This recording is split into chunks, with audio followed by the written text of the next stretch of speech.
రోజు దేవుడు చెపుతున్న వాక్యం కీర్తనలు 103:3 ఆయన నీ దోషములన్నిటిని క్షమించువాడు, నీ సంకటములన్నిటిని కుదుర్చువాడు. మన జీవితంలో భారంగా మారే రెండు విషయాలు ఉంటాయి. ఒకటి పాపభారం, ఇంకొకటి బాధలు, సంకటాలు.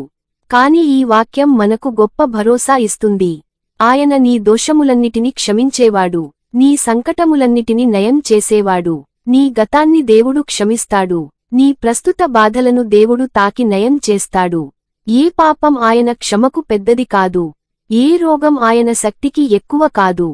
ప్రార్థన చేసుకుందాం. కళ్ళు మూసుకొని ఏకీభవించండి.